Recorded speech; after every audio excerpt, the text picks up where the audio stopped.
우리 좌우로 인사하십시다. 잘 오셨습니다. 반갑습니다.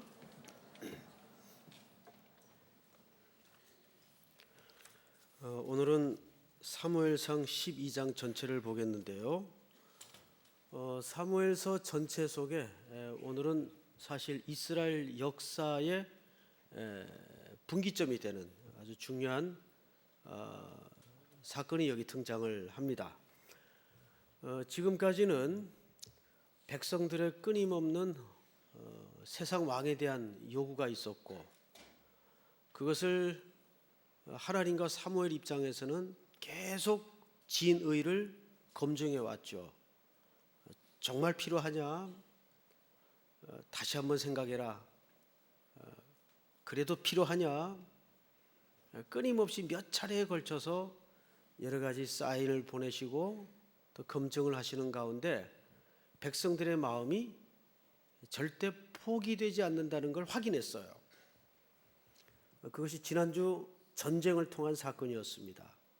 암몬의 나하스가 쳐들어왔을 때 이스라엘 백성들이 사울의 그 격한 분노를 통해서 하나님의 영이 임하고 사울이 놀라운 전과를 거두어냅니다. 그리고 백성들의 입에서는 엄청난 확인이 거듭 표현되죠. 도대체 누가 이 사울 보고 이스라엘을 구원할 수 있겠느냐라고 물었냐? 찾아내라 할 정도로 아주 사울을 향한 분위기가 전 국가적으로 굉장히 고무되어 있었습니다. 그걸 유심히 지금 사무엘이 보는 거예요. 그리고는 이제는 더 이상 안 되겠구나 하고서는 그 전쟁은 사실상 마지막 점검이었어요.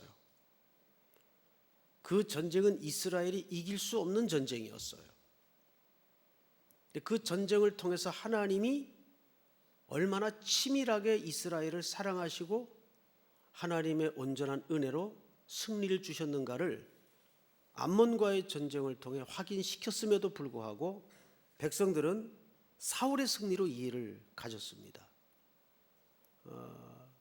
그러니까 사람은 자기가 보고 싶은 것만 보고 듣고 싶은 것만 듣게 돼 있습니다. 그리고 또 하나 여기에 더하자면 절대 인간이라는 존재는 말로 설득이 되는 존재가 아닙니다. 뜨거워 해봐야 그때 한 발자국이나 두 발자국 정도 뒤로 주춤하는 것이 인간이에요. 이걸 유심히 지금 사무엘이 하나님의 편에 서서 지켜보는 거예요. 더 이상 안 되겠구나 하고 백성들을 전부 어디로 데려가냐면 길갈로 데려갑니다. 길갈은 이 가나안 땅의 삶을 시작할 때 굉장히 중요한 역사적 교훈이 있던 땅이죠. 그 길갈은 말 자체가 수레바퀴라는 뜻인데 모든 지난 애굽의 수치와 광야의 수치가 굴러갔다라는 뜻입니다. 길갈이에요. 동시에 그것은 앞으로 이 가나안의 삶이 전적으로 하나님의 주권 아래서 그분께 순종할 때만 행복이 보장된다는 약속이 이면에 담아진 사건이 길갈의 사건입니다. 그 길갈로 이 백성들을 모두 소집합니다. 그리고 이제 사무엘의 입장에서는 이제는 할 수 없이 여기까지 온 만큼 사울이라는 존재를 전 이스라엘 백성들 앞에 공인시키고 이제 자기는 실질적으로 역사의 무대 뒤로 퇴장을 앞두고 있는 겁니다. 그러니까 서서히 역사가 전환이 되는 시기예요. 그것이 12장이 갖는 중요한 역사적 가치입니다. 자, 그것을 어떻게 사무엘이 진행하는가를 우리는 봐야 돼요. 자, 그런데 길갈에서 백성들을 모으고 그 마지막 퇴임 설교를 할 때에 이런 표현으로 끝이 났던 거 지난주 기억을 하실 겁니다. 11장 25절을 한번 보세요. 25절이 아니고 15절 한번 같이 읽어볼까요? 시작. 모든 백성이 길갈에 와서 거기서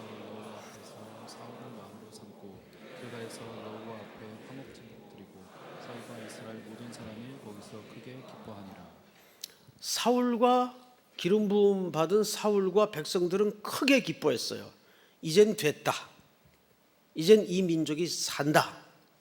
저 정도의 실력 있는 왕이, 출중한 왕이 우리의 왕이 된다면 우리는 이제 더 이상 외세의 공격 앞에 걱정할 일이 없을 거다.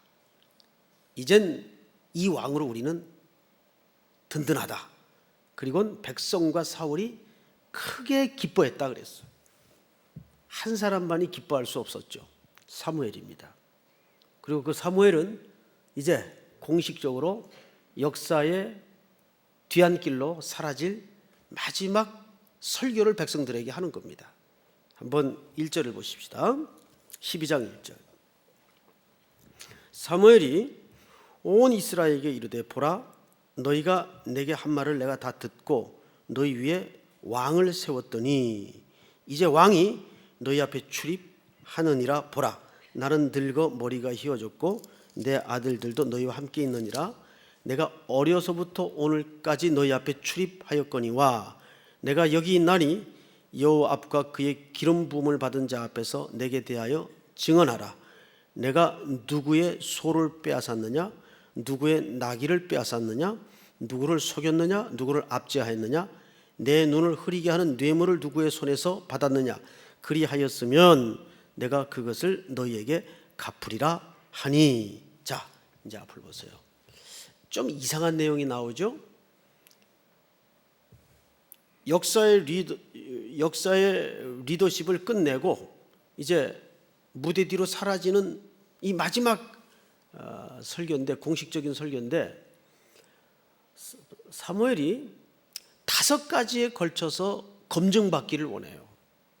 첫째는 하나님 앞에, 그리고 두 번째는 기름 부음 받은 자니까 사울이죠. 이제 곧 자기 뒤를 이어서 리더십이 넘어갈 사울에게 검증받기를 원해요. 그리고 세 번째는 백성들에게 검증받기를 원하는데 여기 5가지 항목을 구체적이고 자세하게 설명합니다. 내가 당신들한테 소를 뺏은 적이 있니? 나귀를 뺏은 적이 있냐?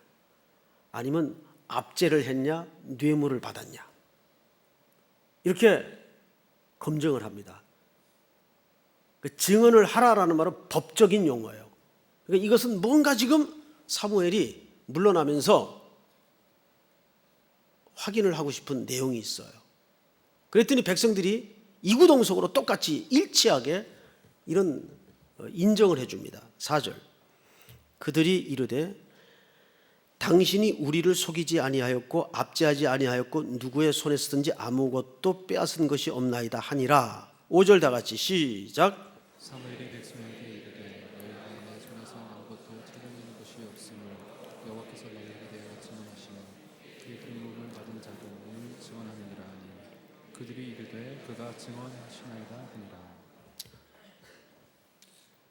3차례에 걸쳐서 삼중적으로 증언을 해줍니다.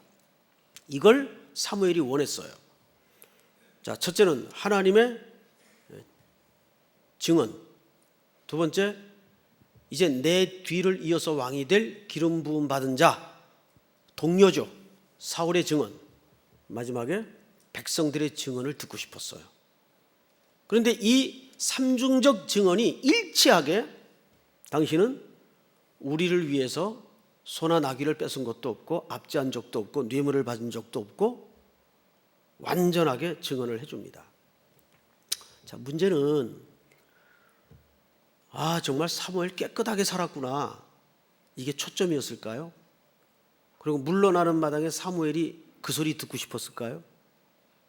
여기는 조금 다른 이유가 있습니다. 2가지 이유가 있습니다.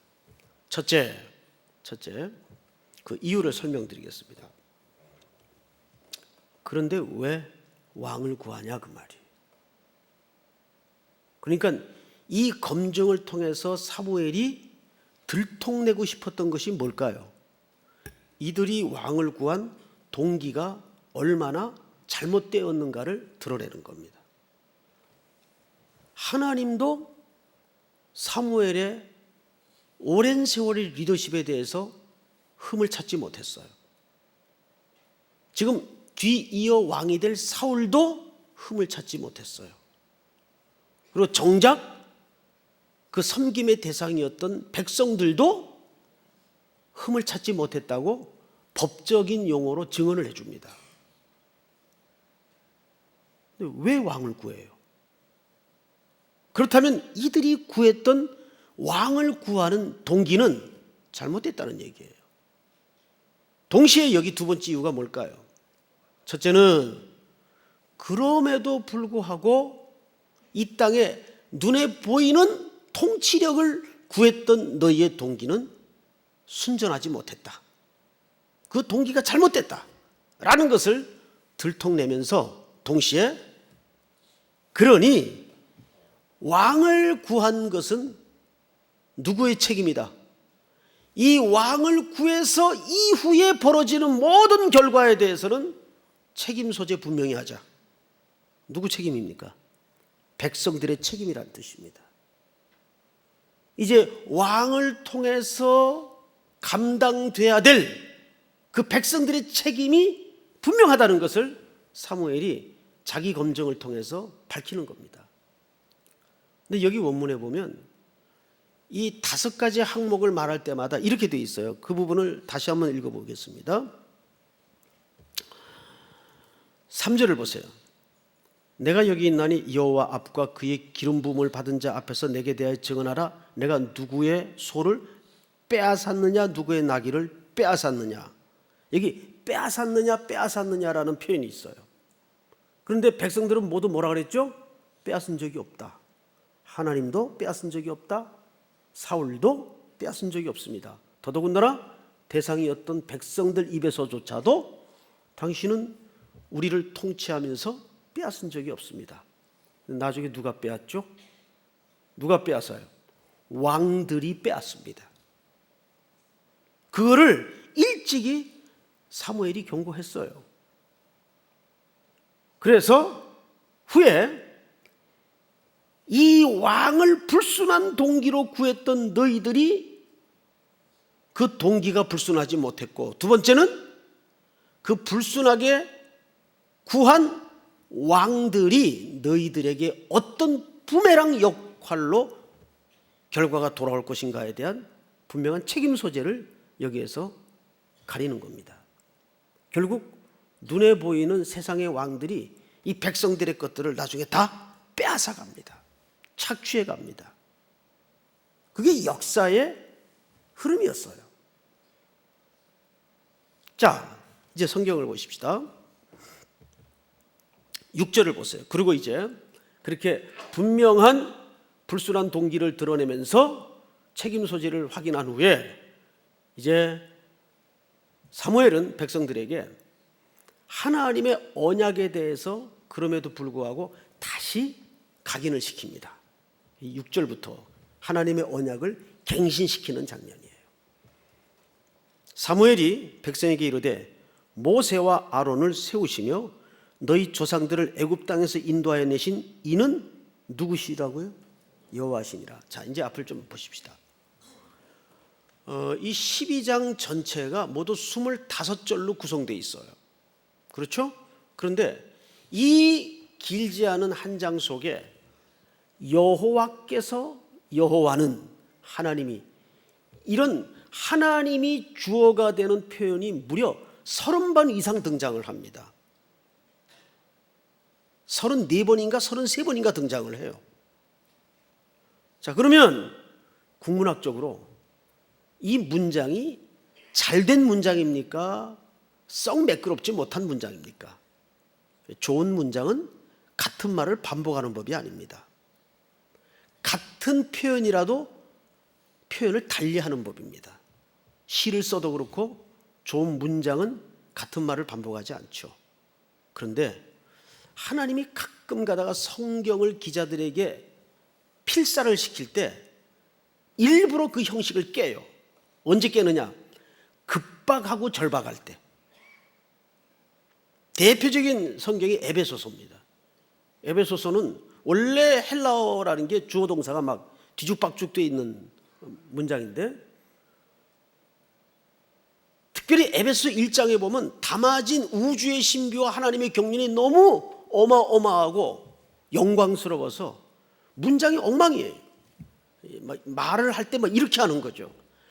있잖아, 왜 알지? 막 이렇게 하는 거예요. 지금 뭐 무슨 얘기를 한 거예요 지금? 그런데 벌써 다 알잖아요, 그죠? 이렇게 이제 성경이 쓰여져 있는 경우들이 가끔 있어요. 특별히 에베소서 1장이 그렇게 쓰여져 있어요.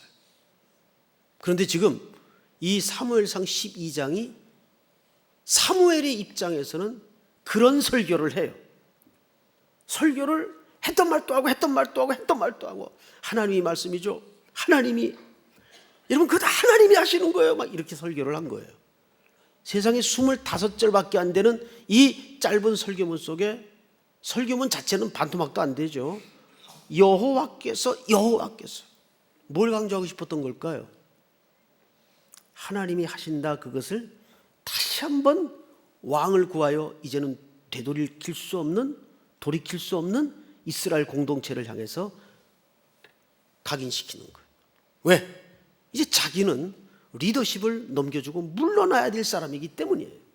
그러니 그 마음에 백성들을 향한 긴박함과 절박함이라는 것이 얼마나 피가 마르는 심정이었을까요? 그래서 지금 제일 먼저 모세 이야기를 합니다. 구속의 사건을 얘기하는 거죠. 여러분, 하나님의 역사 행위는 전부 무슨 행위냐? 구원 행위입니다. 그것을 요셉도 후에야 깨달아요. 종으로 팔려갈 때, 감옥에 넣어질 때 잘 몰랐어요.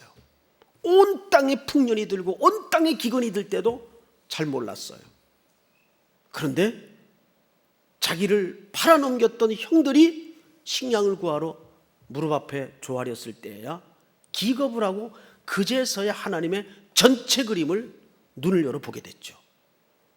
하나님이 생명을 구원하시려고 나를 당신들보다 앞서 보내셨나이다. 그때 비로소 처음으로 하나님이라는 말이 주어로 나오고, 하나님이 구원을 위해서 이 일을 계획하셨구나, 그걸 고백하게 됩니다. 그러니까 하나님의 모든 역사 행위는 구원 행위예요. 구속 행위예요. 지금 마지막 지봉을 놓으면서 이스라엘 공동체에게 그 하나님의 역사의 그 주어가 무엇인가, 구원 행위라는 것을, 그리고 그 구원을 하나님이 친히 하신다는 것을 이 백성들에게 지금 철저하게 각인시키는 겁니다.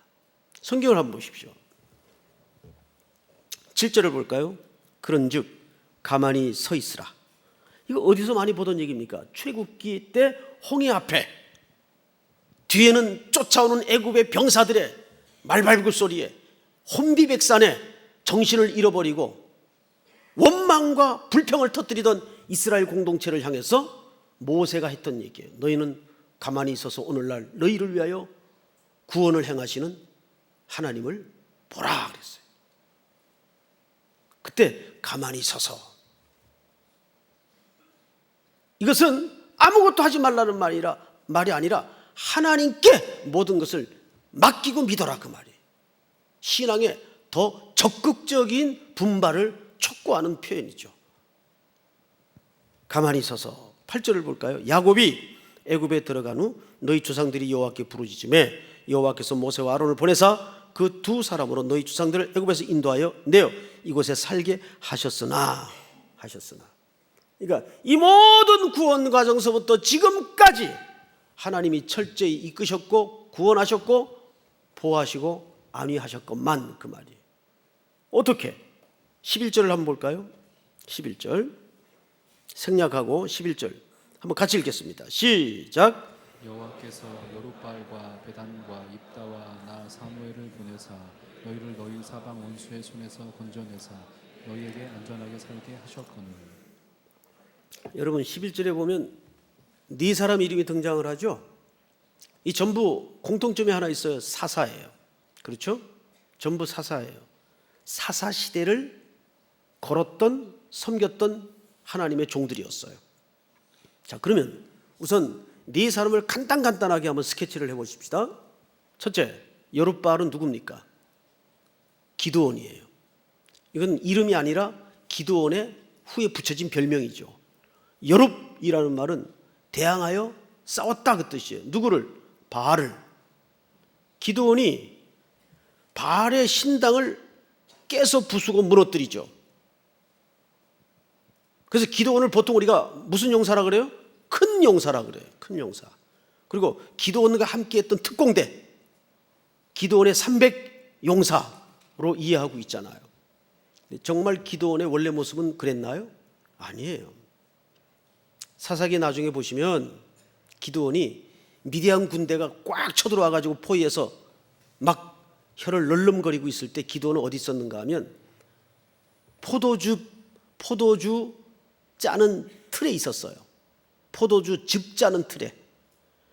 포도주 즙 짜는 틀은 이물질이 들어가서는 안 되기 때문에 좁은 공간에서 짜도록 돼 있어요. 사방이 가로막힌. 거기에서 뭐 하고 있었는가 하면 밀을 까고 있었어요. 밀은 어디서 까야 되는 거예요? 원래 넓은 광장이나 높은 곳 툭 터진 평야에서 밀은 까도록 되어 있습니다. 왜? 바람이 잘 불어야 되기 때문에. 그런데 포도주 즙 짜는 틀 조그만 데서 요러고 체질을 한 거예요. 요러고. 그때 하나님께서 나타나셔서 기드온에게 큰 용사요. 그 말은 칭찬이 아니고 꼴 좋다 그 말이에요. 네가 정말 큰 용사냐. 근데 그게 워드 프레이예요. 하나님이 그렇게 만들겠다 그 뜻입니다. 그래서 거듭되는 확인과 검증을 통해서 기드온을 결국 미디안 적군 앞으로 밀어내죠. 몇 명을 데리고 300명을 데리고 소집된 군사는 훨씬 많았는데 하나님은 특공대를 뽑은 게 아니라 적은 숫자를 뽑았을 뿐이에요. 왜? 하나님의 전능하심과 하나님을 드러내기 위해서. 이 전쟁은 내가 한다라는 것을 백성들과 기드온에게 가르치기 위해서. 용감한 특공대가 아니라 수가 적었기 때문에 뽑힌 등 떠밀린 특공대예요. 이렇게 평야의 메뚜기처럼 펼쳐져 있는 미디안 군대를 섬멸해버립니다. 두 번째 인물이 누구예요? 성경에 보니까 11절 여룻바알과 베단 그랬어요. 베단. 이 70인 성경에 보면 누구로 소개되어 있는가 하면 풋노트에 보니까 바락. 바락은 유명하죠? 그 당시 선지자가 드보라라는 여선지자가 있었어요. 바락은 지위가 이스라엘 국방부 장관이에요. 쉽게 얘기하면. 또 그 당시에도 이방인들이 코앞에 무장을 해서 쳐들어와 있을 때 바락이 이런 얘기를 해요. 드보라 보고 여자 보고 당신이 나와 가지 않으면 절대 나는 못 갑니다. 누가? 이스라엘의 남자의 대표인 국방부 장관이. 여자를 무시하는 게 아니에요. 절대.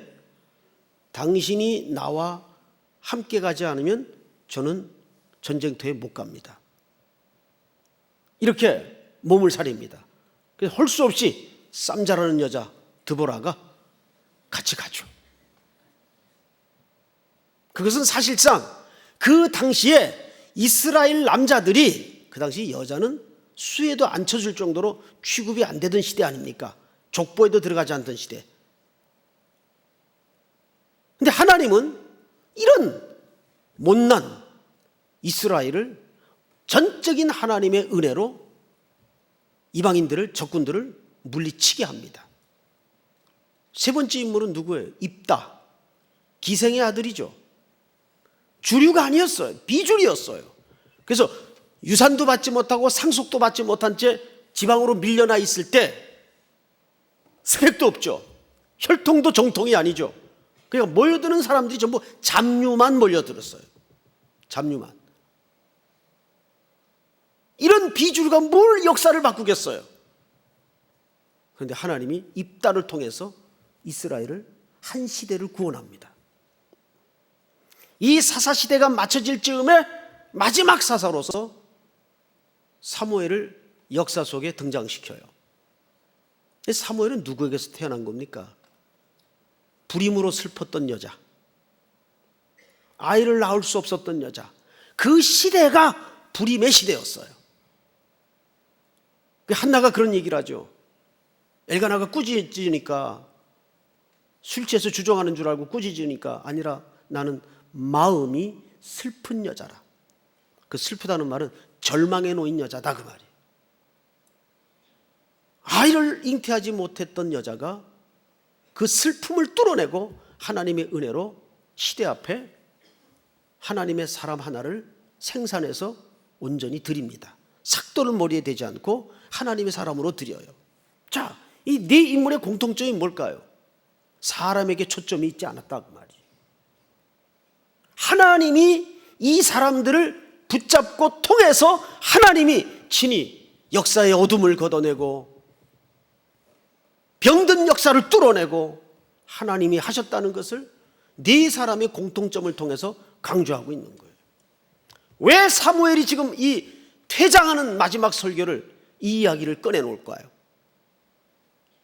지금 눈에 보이는 그럴듯한 왕을 구하고 찾고 있는 이스라엘 백성들에게 경종을 울리고 있는 겁니다. 눈에 보이는 왕이 너희를 구원하는 것이 아니다. 언제나 너희들의 왕은 참된 하나님, 참된 왕 여호와, 그분이 너희의 왕이다. 이거를 백성들에게 마지막 긴박하고 절박한 마음으로 문장을 막 망가뜨려가면서까지 지금 설교를 매끄럽게 하는 게 중요한 게 아니고 하나님이 여호와께서라고 유언 같은 심정으로 이 문장을 남겨놓고 있는 거죠. 그리고 한번 성경을 볼까요? 12절 같이 한번 읽겠습니다. 시작. 너희가 암몬 자손의 왕 나하스가 너희를 치러 옴을 보고 너희 하나님 여호와께서는 너희의 왕이 되심에도 불구하고 너희가 내게 이르기를 아니라 우리를 다스릴 왕이 있어야 하겠다 하였도다. 지난주 사울을 선두로 놀라운 전과를 이루었던 이 암몬과의 전쟁은 결국 하나님의 이스라엘을 향한 마지막 검증이었어요. 이래도 너희가 계속 끝까지 왕이 필요한가? 사실상 마지막 질문이었어요. 하나님이 오늘 이 12절에서 그 이야기를 속내를 드러내시죠. 내가 그 암몬과의 전쟁을 통해서 그 전쟁의 승리가 내게 있었음을 보였음에도 불구하고 너희가 아직도 눈에 보이는 가시적인 그럴듯한 왕이 필요하냐라고 물었던 겁니다. 그런데 백성들은 고집을 꺾지 않죠. 자, 이제 13절을 보십시다. 아주 재밌는 표현이 하나 있어요. 이제 너희가 구한 왕, 너희가 택한 왕을 보라. 사무엘이 일부러 이렇게 표현을 한 겁니다. 이제 너희가 구한 왕, 너희가 택한 왕을 보라. 여호와께서 너희 위에 왕을 세우셨느니라. 너희가 만일 여호와를 경외하여 그를 섬기며 그의 목소리를 듣고 여호와의 명령을 거역하지 아니하며 또 너희를 다스리는 왕인 너희의 하나님 여호와를 따르면 좋겠지만은 역사는 그렇게 흘러가지 않았어요. 그리고 너희들의 판단과 합의가 얼마나 무서운 결과를 맞이하게 될 줄을 아는가를 이렇게 확인시킵니다. 17절 다 같이 읽겠습니다. 17절 시작. 오늘은 밀베는 때가 아니냐. 내가 여호와께 아뢰리니 여호와께서 우레와 비를 보내사 너희가 왕을 구하니 곧 여호와의 목전에서 범한 죄악이 금을 너희에게 밝히 알게 하시리라. 네, 제 앞을 보십시다. 지금 시기가 밀베는 때입니다. 밀베는 때는 이스라엘 절기상 건조기입니다. 절대 비가 오는 계절이 아니에요. 밀베는 때 비가 오면 어떻게 되겠어요? 1년 농사 끝나는 거죠. 그런데 지금 밀베는 때가 아니냐? 근데 뭐와 뭐를 내리시겠답니까? 우레와 비를 내리시겠대요. 이게 하나님의 얼굴을 드러낸 겁니다. 우레는 보통 성경에서 하나님의 분노를 표현할 때 이런 자연현상을 통해서 하나님이 시를 쓰셨어요. 우레를 바라시고, 이거는 하나님의 영광에 돌진하는 백성들을 향해서 하나님이 표정을 보이신 겁니다. 우레는 하나님의 분노의 표정이에요. 가끔 가다가 천둥이 치고 자연재해가 일어나고 이런 것들이 하나님이 이 시대를 향한 어떤 경고음으로 우리가 들을 수 있는 영적인 센스가 있어야 돼요. 이 자연을 통해서 하나님이 하나님의 마음을 드러낼 때가 있어요. 무섭죠. 밀베는 때 하나님이 우레를 통해서, 비를 통해서 하나님의 마음을 표현하시는 거예요. 너희들의 합의와 결정이 참 괴롭다. 그건 내 본래의 뜻이 아니다. 그러나 일단 어떡하겠냐? 엎어진 물이니까 가자. 그러면서 조건을 걸어요. 자, 그 조건이 뭔가를 좀 보십시다. 18절. 이에 사무엘이 여호와께 아뢰매 여호와께서 그날에 우레와 비를 보내시니 모든 백성이 여호와 사무엘을 크게 두려워하니라. 19절 시작. 모든 백성이 사무엘에게 이르되 당신의 종들을 위하여 당신의 하나님 여호와께 기도하여 우리가 죽지 않게 하소서. 우리가 우리의 모든 죄 왕을 구하는 악을 더하였나이다. 이제서야 처음으로 최초로 그들의 합의와 선택이 얼마나 무서운 죄를 짓고 말았는지를 정신을 차리고 깨닫게 됩니다. 뭐에 손실이 오니까? 당장 물리적인 손실이 오니까 그제서야 정신을 차리게 돼요. 사람은 별 수 없어요. 이게 최초로 왕을 구한 합의와 결과에 대한 백성들의 회개예요. 자, 그런데 이제는 역사를 되돌릴 수가 없어요. 왕도 뽑아놨고 기름도 부었어요. 전국에 공포가 된 사실입니다. 돌릴 수 없어요. 이제는 그대로 나쁜 결정이라도 가는 거예요. 그런데 하나님의 자비는 끝이 없어요. 무한하세요. 이 가운데서도 우리를 위하여 마지막 한 가닥 여지와 끈을 남겨놓으십니다. 그 대목이 22절입니다. 성경을 보십시다. 22절. 여호와께서는 너희를 자기 백성으로 삼으신 것을 기뻐하셨으므로. 자, 이것이 자비의 출처입니다. 하나님은 우리를 자기 백성 삼으신 걸 어떻게 하셨답니까? 기뻐하셨대요. 제가 천국 가서, 천국 갈 거예요. 천국 가서 제일 먼저 물어보고 싶은 게 바로 이 부분입니다. 하나님, 저같이 정수리부터 발끝까지 정한 데가 없고 악분이며 연약하기 짝이 없는 인생을 왜 택하실 정도로 기뻐하셨나요? 그게 구원의 은총을 누리고 살지만 제게는 미스테리예요. 왜 그러시는지 알 수가 없어요. 정말 찬송가의 가사의 고백처럼 난 알 수 없도다. 그러니까 우리가 신앙생활을 살아가는데 다 알고 가는 건 아니에요. 알면서 가는 영역보다는 모르고 가야 되는 신비한 영역이 더 많아요.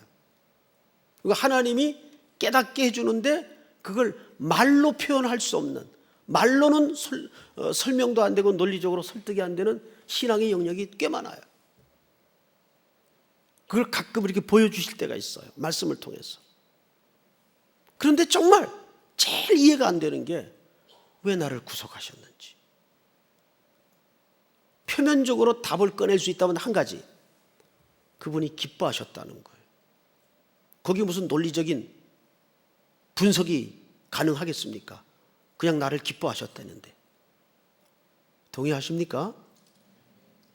하나님이 나를 그냥 기뻐하셨다는데 거기 무슨 논리적 접근이 가능하고 분석이 가능하겠습니까? 그게 하나님의 자비로움의 출처예요. 그래서 이런 설명을 하십니다. 22절 하반절을 보세요. 기뻐하셨으므로 여호와께서는 그의 크신 이름을 위해서라도 자기 백성을 버리지 아니하실 것이요. 할렐루야. 뭘 위해서요?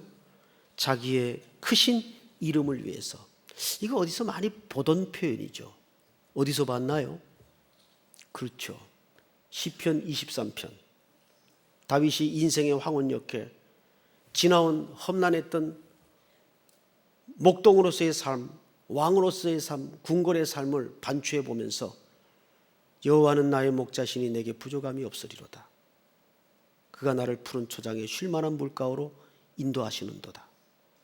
그리고 중간에 무슨 본문이 있죠? 자기 이름을 위하여 우리를 어디로 인도하세요? 의의 길로 인도하시는도다. 내가 사망의 음침한 골짜기로 다닐지라도 해를 두려워하지 않을 것은 주의 지팡이와 막대가 나를 안위하시나이다. 정확하게 이스라엘의 목자 역할을 했던 사무엘이 그 개념을 도입합니다. 그리고 이 모티브를 그대로 다윗이 인용을 하죠. 성경을 볼까요? 자, 보십시다. 23절 시작. 나는 너희를 위하여 기도하기를 쉬는 죄를 여호와 앞에 결단코 범하지 아니하고 선하고 의로운 길을 너희에게 가르칠 것이니. 무슨 길을 가르쳐요? 선하고 의로운 길, 의의 길. 의의 길이 무슨 길입니까? 예수로 가는 길입니다.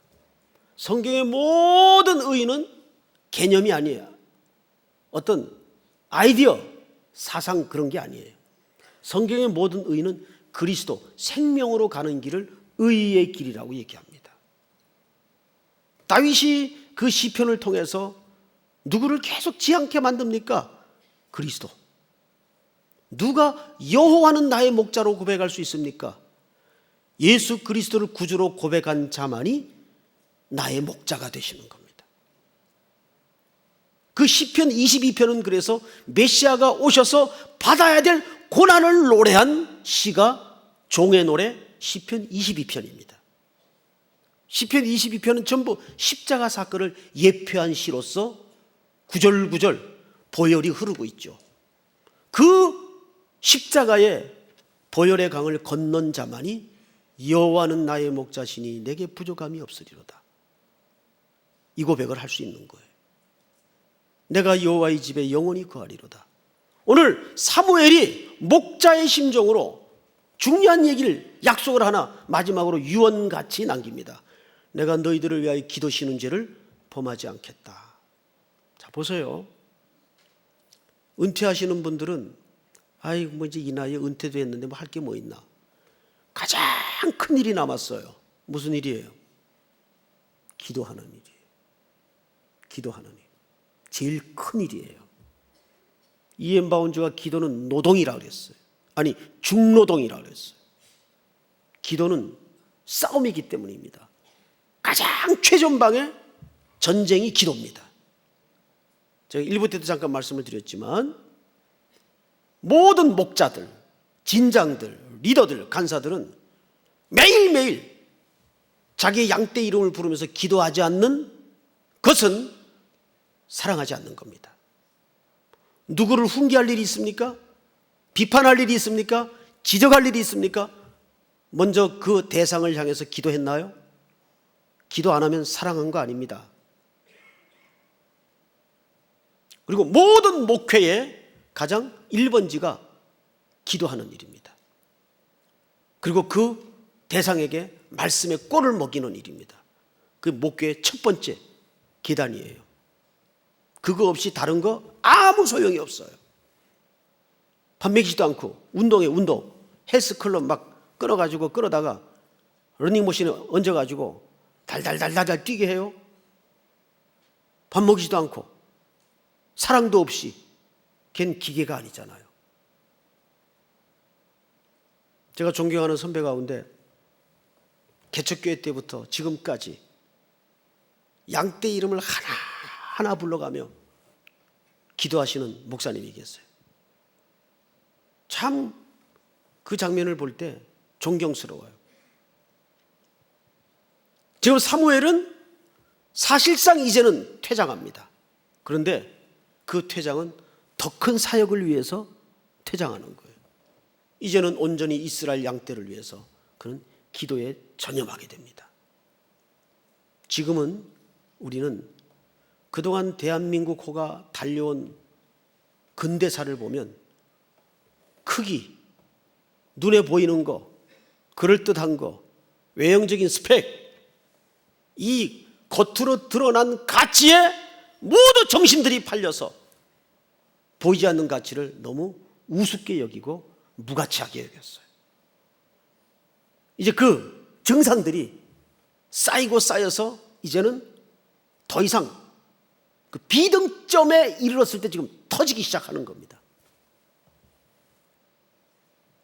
아주 모든 재앙은 항상 그 이면에 종합판이 있어요. 종합판. 여기에는 이 정신문화가, 그 정신문화 이면에는 한국교회의 책임을 예외일 수가 없죠. 그 한 몫을 했다고 저는 봅니다. 지금 이스라엘 백성들이 구하는 눈에 보이는 왕, 그럴듯한 합리적인 지도력, 이거 구하고 있는 거 아니에요 지금. GNP 4만 불이 뭐 이렇게 중요합니까? 그렇잖아요. 그 숫자가 그렇게 대단한 거예요. 이제는 우리 삼일교회를 비롯해서 우리 각자가 자기 삶의 현장에서 보이지 않는 가치를 소중히 여기고, 그 가장 적극적인 행위는 우리가 기도하는 일일 겁니다. 하나님 앞에 정직한 마음으로 설 수 있는 경건의 연습, 이러한 것들이 사무엘을 통해서 마지막 이원같이 이스라엘 공동체에 지금 던져지고 있는 겁니다. 이것을 오늘 이 밤에 우리가 들어야 될 엄숙한 역사의 명령으로 기억하여 여러분들이 살아갈 미래는 정말 보이지 않는 가치를 소중히 붙들고 모든 후손들이 행복한 나라에서 숨쉬고 살 수 있는 귀한 나라를 여러분들이 만들어갈 수 있기를 주님의 이름으로 축복합니다. 우리 다 일어나십시다. 이 땅의 동과서 남과부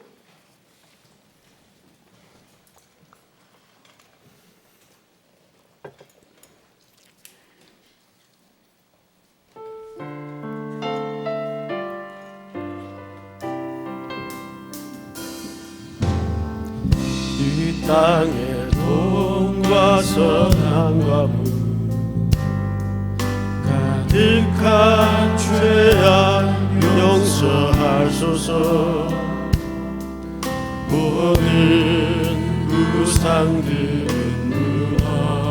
무너지고 주님만 높이는 나라 되게 하소서. 이 땅에 지친 모든 영혼 주 예수 사랑 알게 하소서. 저들의 아픔과 눈물 아픔과 눈물 씻는 주님의 보혈의 땀 지음하소서. 성령의 새바람 이 땅에 불어오소서.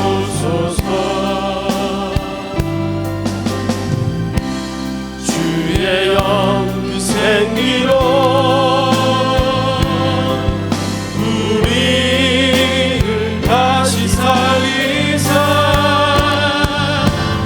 이 땅에 하나님 영광 거하는 그런 나라가 되게 하소서.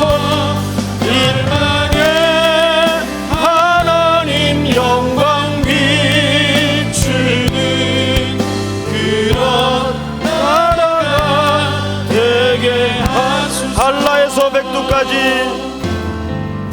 한라에서 백두까지 백두에서 땅에 예비하지. 주님 오실 길 예비하며 오실 길을 예비하며 주님만 섬기는 나라 되게 하소서. 이 땅에 주님 교회 위에 하늘의 생기 부어주소서. 열방을 치유하는 열방을 치유하는 주 백성 주님의 군대를 일으켜 주소서. 성령의 새바람 이 땅에 불어오소서. 주의 영 그 생기로 우리를 다시 살리사 이 땅에 하나님 영광 거하는 그런 나라가 되게 하소서. 열방에 하나님 영광 비추는 그런 나라가 되게 하소서. 우리 한번 눈을 감고 소리내서 기도합시다. 오늘 주신 말씀처럼 대한민국 호가 이제는 성령의 새바람을 입어서 정말 잘 사는 나라가 아니라 새로운 나라가 되게 하여 주시옵소서. 가난하고 연약한 자들도 인간의 존엄한 가치와 대우를 받는 사회가 되게 하여 주시옵소서. 생명 경시풍조가 만연해 있는 이 땅에 물질의 가치가 아니라 생명의 가치를 존엄히 여기는 정부가 되게 하여 주시옵소서. 이 모든 정책이 가치에서 나오거든요. 어떤 가치에서 그 정책을 만드느냐가 정책의 질을 좌우합니다. 우리 모든 그리스도인들이 사회 구석구석에 들어가서 이런 하나님의 존엄한 가치를 펼쳐내고 대한민국 땅에 다시 한번 하나님의 영, 사망의 영이 아니고 죽음의 영이 아니라 살아있는 영, 생명의 영이 주장하는 나라가 될 수 있도록 인도해 주시옵소서. 지금도 구조정에 있는 이 재난당한 눈물 짓는 가족들과 그 현장을 위해서 주여 부른 다음에 소리내어 기도합시다. 주여! 사랑하시는 아버지 하나님 은혜를 감사합니다.